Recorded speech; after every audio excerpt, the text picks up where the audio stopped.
What's up, guys? Welcome back to the garage. Today we're going to be working on some garage organization projects that I've got lined up, and we're going to be doing so with the help of our friends from Deerfamy. Let's check it out.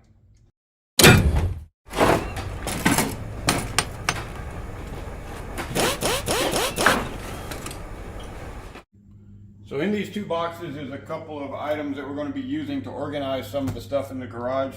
We've got a general wall mounting hook system, and then we've got a bike mount system. We're going to be using this on the smaller section of my garage to kind of get some things up off the floor, get some things organized and make a little more room. Getting the golf cart in and out over there is kind of a pain because the bikes are in the way, so hopefully this will help with that. So we're going to do an unbox video real quick. We're going to see what's in here, what type of quality we have on these parts, and then we're going to get it mounted up and see how they work.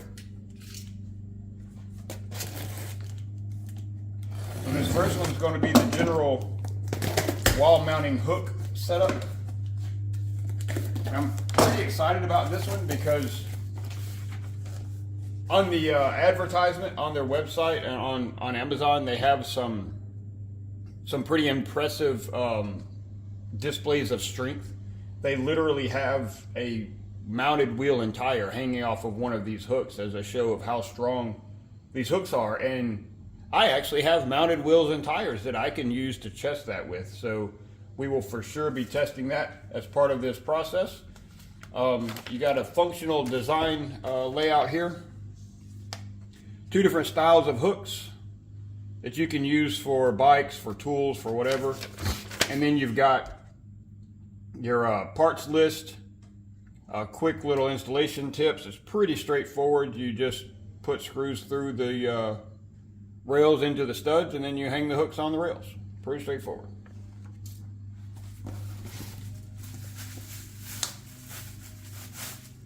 So these hooks look to be pretty robust. Nice thick metal. You can see there. They've got a rubber coating on them to keep them from damaging anything you hang on there. Looks like a spring-loaded release to get them hooked onto the rail. Ah, see, you use this. See how that works? So you push down on this plastic cover and that releases the hook here to take it off the rail. That's pretty ingenious. I like that. It also comes with some pretty robust looking, looks like sheetrock anchors and then screws. We're going to be going straight into stud walls because that part of the garage is not finished out. So we will just be using the screws. The other style of hook is more of a loop style. Their instructions have a bike hanging off of that. Again, pretty robust. Got the rubber coating on it. Looks like a quality piece. I'm not going to unpack all of it because it's the same two hooks. Again, there's just 4 hooks total, but this is one of the rail systems. It's got a rubber cover, so you can see it exposes the screw holes to run into the studs, and then this rubber cover covers that up and makes it look nice. And it looks like these are just going to hook on there and then snap on like that.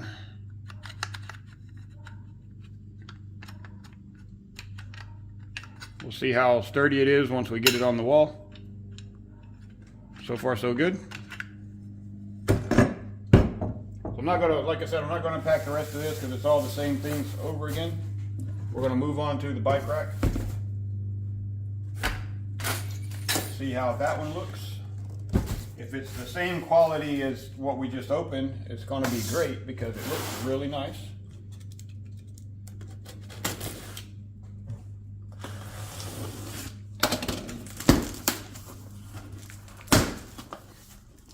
Let's have a look in here.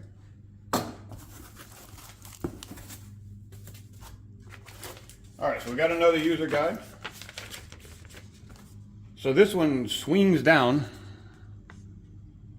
from the wall. So you mount it on the wall there, and then you got the tire hook basically that swings down and hangs the bike off of that, and it looks like you got a rear tire mount point as well. And this is supposed to pivot, I think, which is kind of what I was looking for because I don't want the bike sticking straight up off the wall. I want to be able to kind of lay them over, you know, to make more room in that area. Got a little instructions, installation tips on how to install everything. Looks pretty straightforward. Bunch of screws into the wall again.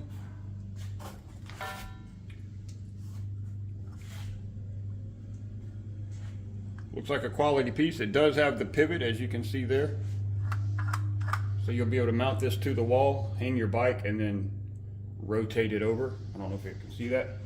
Rotate it to the side to get it out of the walkway. That's pretty ingenious. There's the rest of it to catch the front wheel, and then you got the back wheel mount. It just sits against the wall, and the back tire sits in that to keep it from moving. And again, we got some pretty robust mounting hardware here. It's also secured well. So we got the drywall anchors, the screws. We got some Allen keys for the various parts on the device. Everything looks to be there, all sealed up. Didn't lose any parts. Awesome there. That looks like it on this one.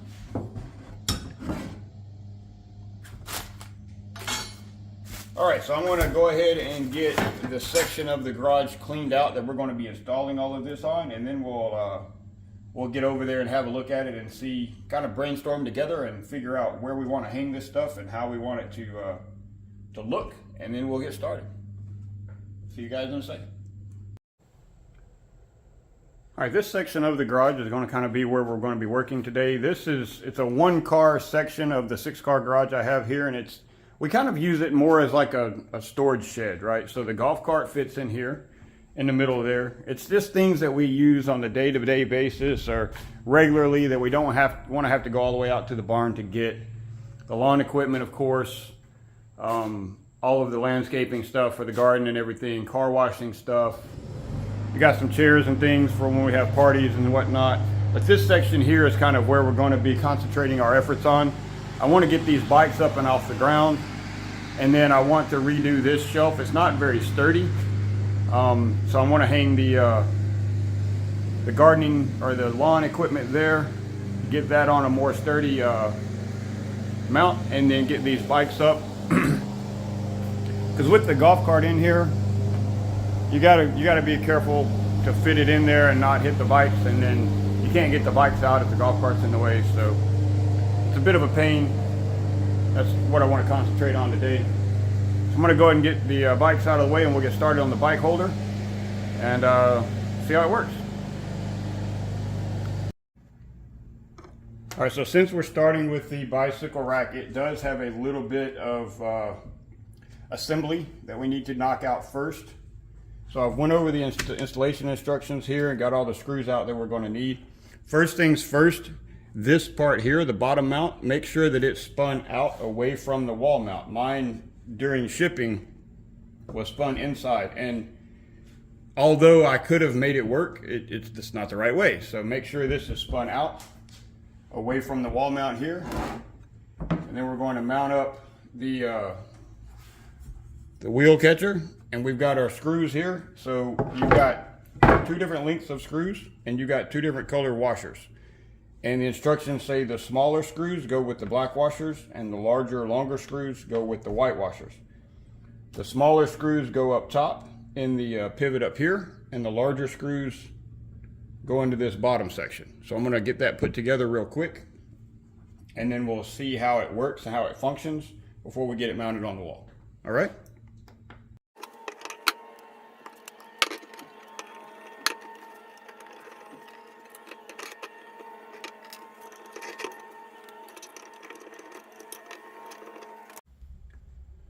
All right, before I tighten this all the way up, I want to show you guys real quick the way these washers go in.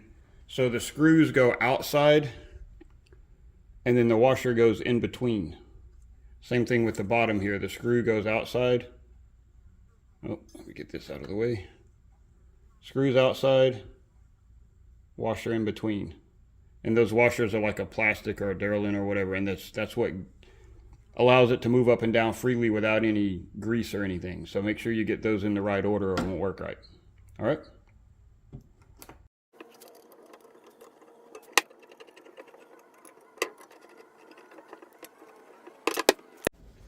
All right, so I got everything mounted up so we can see how this works. So you have it mounted to the wall like this, and when you go to put your bike in, you're going to pull this guy down.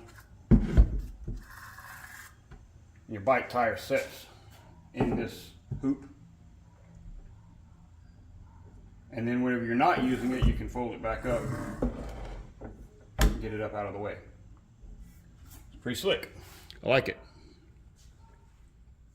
Not 100% sure how well it's going to work with my bikes, because both of the bikes I have front fenders, because they're more of like a beach cruiser style bike.